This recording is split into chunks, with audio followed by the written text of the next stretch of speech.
You've heard us talk about big T, little t trauma. Well, today we're talking about the other T word that is about to shake up your life. Let's talk transitions. Welcome to the Crazy Ex-Wives Club, a podcast dedicated to helping women navigate the emotional journey that is divorce. I'm your host, Erica, and if you're trying to figure out life after the big D, welcome to the club.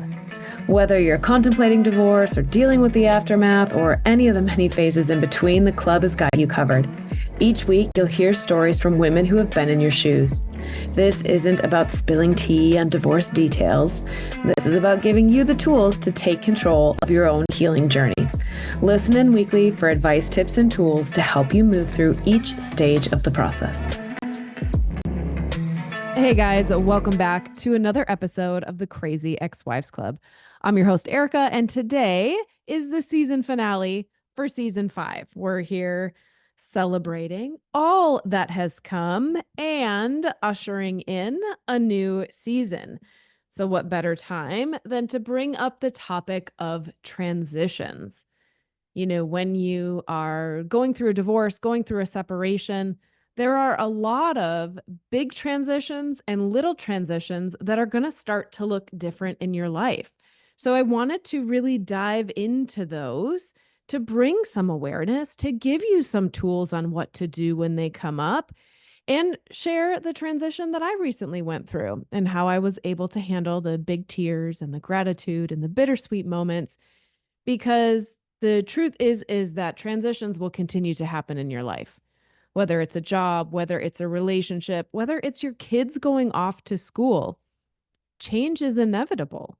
And how we transition through that change sets us up for how quickly we take the bounce. How quickly do we move forward? How quickly do we embrace the opportunity that it is giving us versus getting stuck in the grief of what is no longer? So, big T, little t, right? There are big transitions in your life when you're going through a divorce or separation, like you might have to relocate. You might have to find a new house. Your kids might have to change school districts or neighborhoods that they live in. You might transition and change your job to be able to be home with the kids when you need to be home, or perhaps you're not working and you're about to go to work. These are the things that I consider big T transitions. They take time and research and typically recreate all of the systems you have in your life. I recently did a big T transition and we moved. Not only did we move from a townhouse into a house, not only did we move from it just being my son and I to my son, my significant other, and I, but we also moved just slightly across a state border, which meant all new license plates and licenses and registering for health insurance and changing of the business, all the things, right? Big T transitions.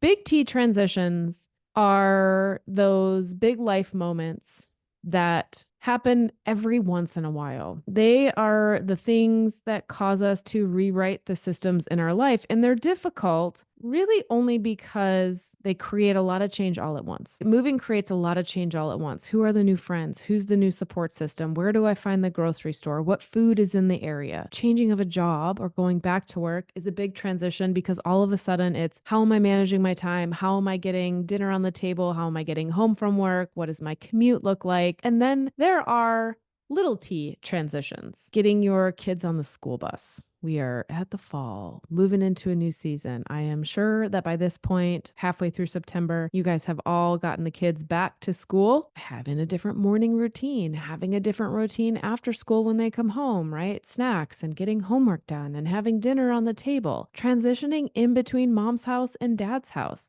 These are little T transitions. They're little transitions that happen consistently, regularly, and quite often. And they can still be really challenging. And they are really challenging until you learn how to deal with them. why are transitions so hard? If we look at transitions energetically, usually the reason a transition is hard is because we are holding on to a way that things used to be. We are trying to control the details and control how something flows and make it work according to what we feel is the best plan. And when we can stop trying to control all the details, and when we see the transition as an opportunity, then the transition starts to flow a little bit easier.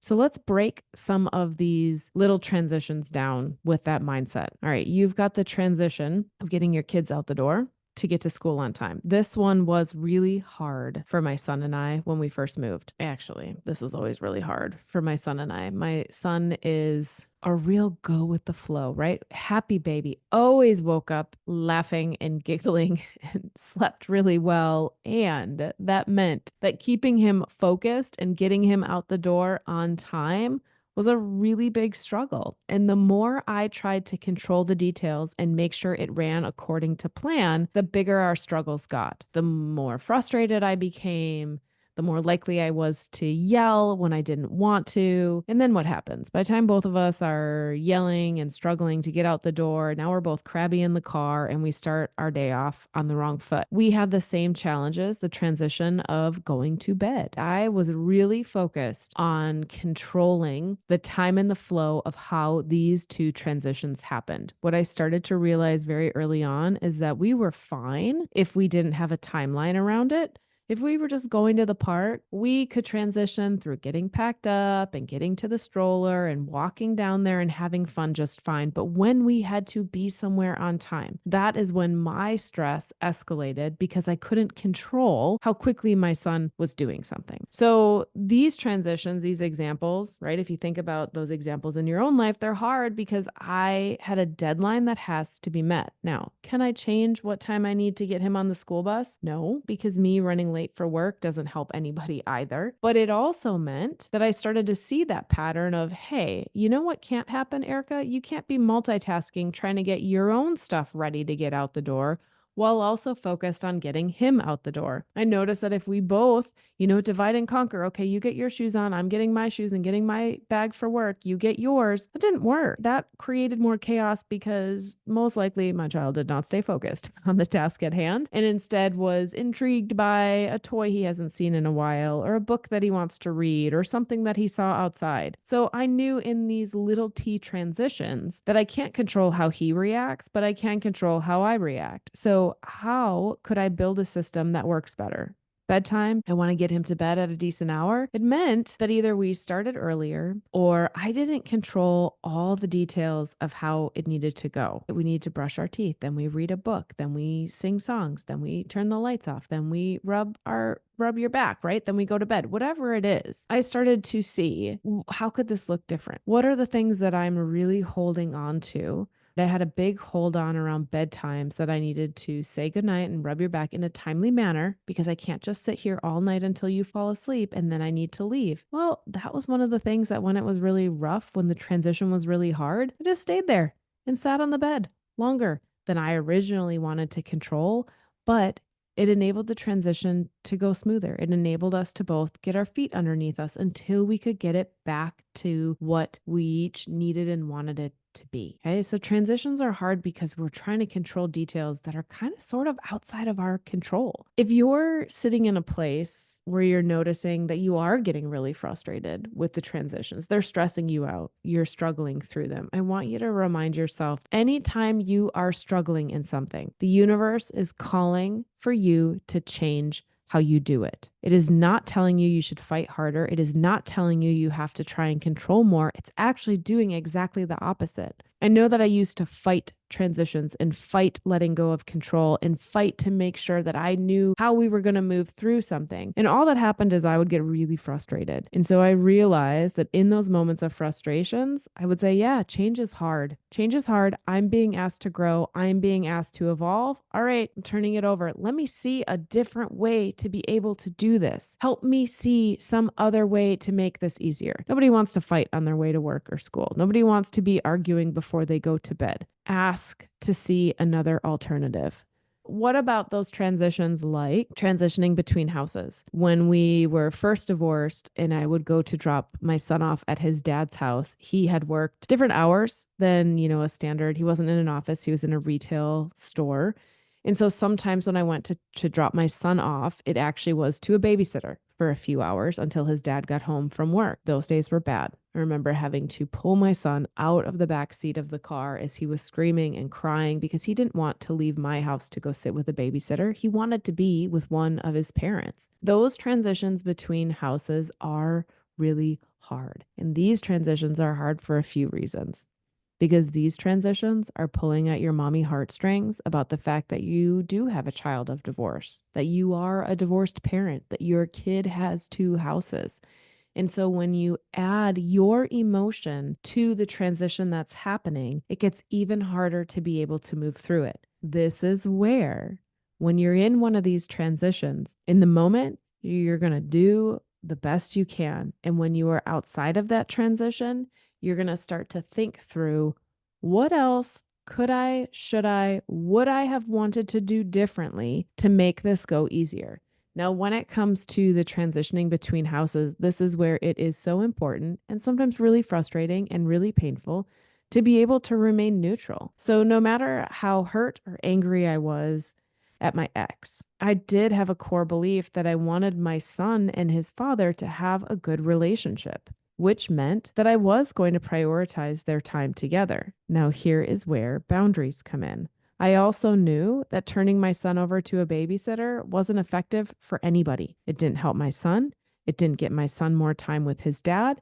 It didn't help them build a better relationship. It just created emotions and a hard transition. That is where then I could go back and start to talk to my ex and say, hey, turning over to a babysitter isn't working. I am happy to give you as much time as you're available when you are there with our son. If you're not there, my ask is that he stay with me until you are available. What I see happen and what can be really hard is when your kids don't want to go to the other house. We had lots of years where my son just really didn't want to go. In my mind, created all sorts of fear-based stories of, oh my gosh, he must not feel at home over there. He must not like what's going on over there. What's happening with the fiance? Is there something wrong that's happening over there? And you know what? When he got older, he finally told me it was because dad's more strict than mom. And at mom's house, he knew that he could get away with more things. There doesn't always have to be a big fear or detrimental reason that a child doesn't want to go to the other parent's house. This is where your feelings and emotions around it can start to cloud the judgment on how you want to move through it. For me, I always focused on the fact that I wanted him to have a good relationship with his dad, but it was not within my control on what that relationship looked like. How much did his dad want to invest or not invest? How much was my son willing to meet his dad or not? But it did mean that every week when those transitions had to happen, I enforced and reiterated the importance of my son spending time with his dad, whether or not he wanted to actually go there. My job was to help my son see the opportunity, like, hey, it's really important that you spend time with your dad. I know that your dad loves you.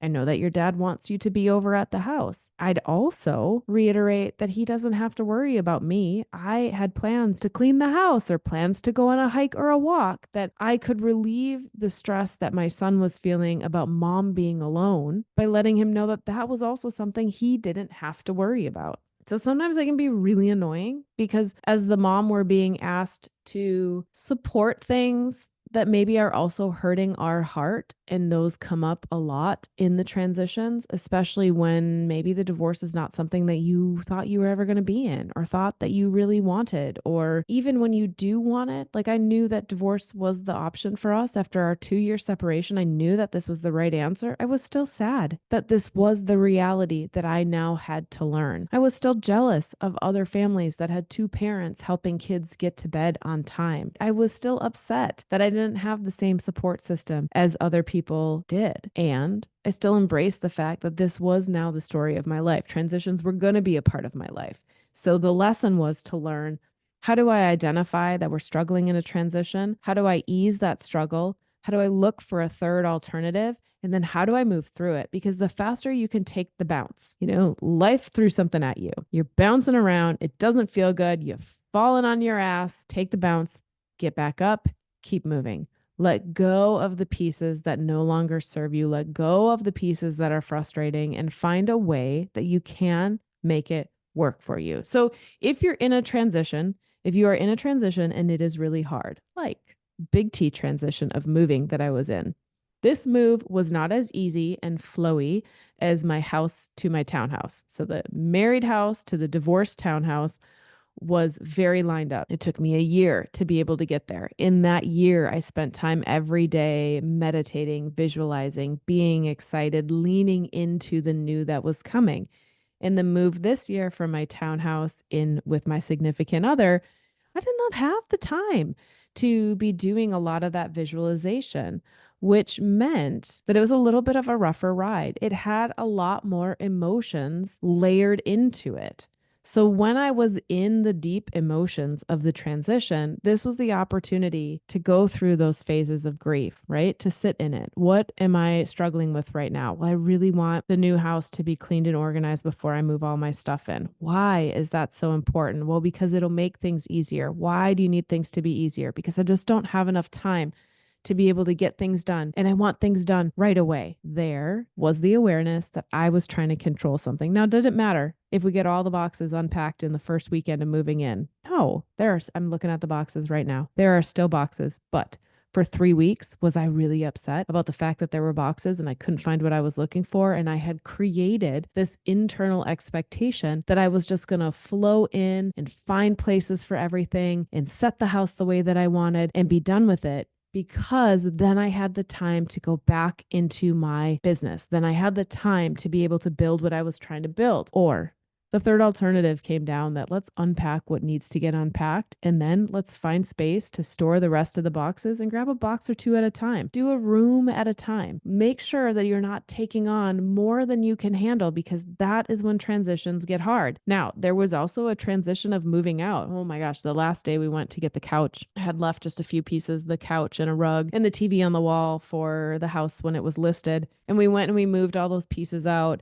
And I went upstairs for the last time and it hit me in that moment. This was the last time I was going to come to the top of the stairs and look and see my bedroom, which had become my safe space and my sanctuary. I had filled it with images and books and crystals and sound bowls and meditation spaces and yoga spaces. I had crafted a room that truly was a sanctuary for me to heal after divorce. It was the last time at the top of the stairs that I was going to look over to my son's room where I could see him playing as a little 4-year-old when we first moved in, as the space of this was our space. This was the space we needed to be in. And it made me cry. I sat down at the top of the stairs and I soaked up that view and I let myself feel the emotions. Because even when even when I knew we had outgrown the townhouse, even when I knew this was definitely the right move to be able to move forward into a new family together, it doesn't mean that the closing of the old chapter isn't bittersweet. It's sad. I was sad because this was such a special place. And so to be leaving it, I felt all the feelings of, oh my gosh, I'm never going to be in this space again. And I'm never going to feel these feels again. And so I sat down and I looked at it and I cried it out and I tapped it out on my knees and I journaled why I was so sad.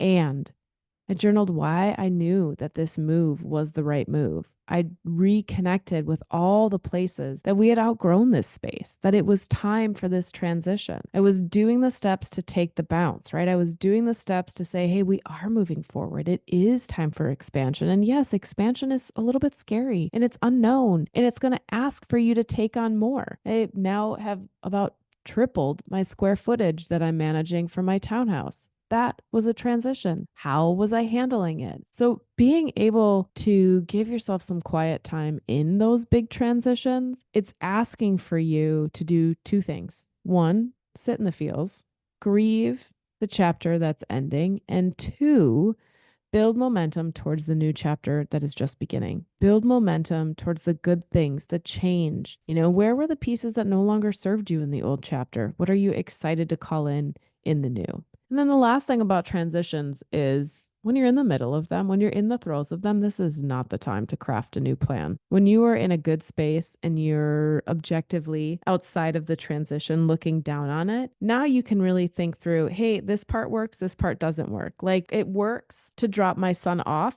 versus have him pick up my son because it's an easier transition to get out of the house for me to pack him up and deliver him to his dad's than for his dad to arrive and remove him from the activity he was doing in my house. That's an easier transition. That's a system that we can create. It's harder to drop my son off to a babysitter than it is to drop off to his dad's. Okay, then that's a system that we need to create. It was hard to move into a new space when I was putting a lot of pressure on myself to have everything done all at once. So there was a new system that had to be created to say, what is the next task on the list of transitioning into the new space that you're going to tackle this weekend?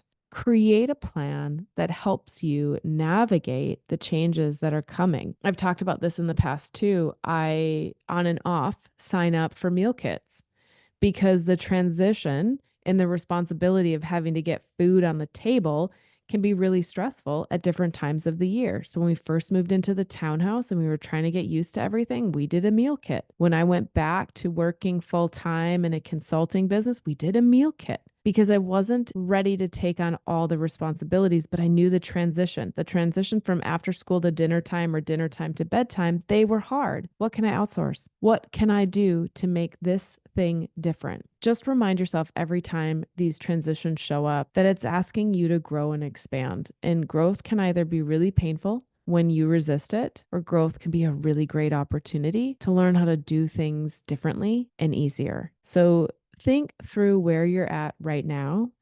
Think through the transitions that you're currently in and what transitions are left to come. And for the transitions that are upcoming, pre-pave the way to make those transitions go smoothly. You might not know where you're moving to or what the house is going to be or how the neighborhood is going to be, but you can start right now to pre-pave that to take the bounce easier by visualizing how nice it feels to be in the new space that's really the area that you want to be in. How nice it feels to have a fresh start. How good it feels to be walking through your neighborhood, meeting new neighbors. The excitement of what if all of your friendships and your neighbors got even better? You know, every time we moved, my neighborhood improved. The people that my son knew improved. They became a better fit for the season we were in. Every single time it was growth and expansion in a positive direction. And that takes a mindset shift. It takes the intention of choosing to see how this new transition is going to create a better opportunity. I want to thank you guys for joining me today as we transitioned into the season finale of season 5. The podcast has been out for just a little over a year, 5 seasons, amazing guests throughout, and I look forward to so many more fun seasons with you. If there is a specific topic that you are really looking for help on and you're really struggling with, the fastest way to get that topic added to the podcast list is to hop over to Instagram, send me a DM, let me know what topics you're looking for. We're over at the Crazy Ex-Wives Club. If I don't get it out in an episode right away, I will absolutely get it out in some social content to be able to support you as you're navigating all these transitions and all these changes. So I invite you to head over to the Instagram account at the Crazy Ex-Wives Club. Send me the examples of the transitions you're struggling with, and let's start to create some solutions so that you feel supported. Until next week, give yourself some grace. Take a little extra time for yourself, and we'll be back with season 6. And that's it. Another great episode of the Crazy Ex-Wives Club, a podcast for women learning how to heal from their divorce. Tune in next week for more advice and tips to help you figure out life after divorce. And until then, give yourself grace, do the best you can, and know that this is all part of the process.